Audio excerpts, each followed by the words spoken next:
यानंतर पुढची बातमी आहे एका अजब विधानासंदर्भातली। दिवाळीची खरेदी फक्त हिंदूंकडूनच करा, दिवाळी खरेदीचा नफा फक्त हिंदूंनाच मिळायला हवा, असं वक्तव्य आमदार संग्राम जगताप यांनी केलंय। पंढरपूरच्या करमाळा इथल्या हिंदू आक्रोश मोर्चात त्यांनी हे वक्तव्य केलंय। त्याचबरोबर सध्या हिंदूंवर होणारे हल्ले हे मशिदीमधून घडतायत असं वादग्रस्त वक्तव्यही त्यांनी केलंय। करमाळा इथे हिंदू जन आक्रोश मोर्चा काढण्यात आला। या मोर्चामध्ये आमदार संग्राम जगताप, आमदार अमोल खताळ हे उपस्थित होते।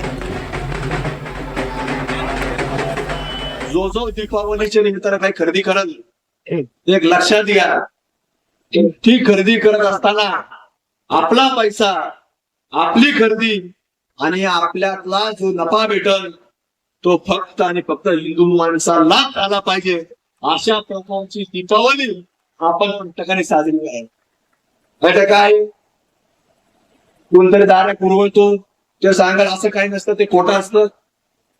पण आपल्या खरेदीत ना आपल्याच माणसाची दीपावली चांगली साजरी झाली पाहिजे याची विचार आपण प्रत्येकाने सार्वजनिक करणं गरजेचं आहे।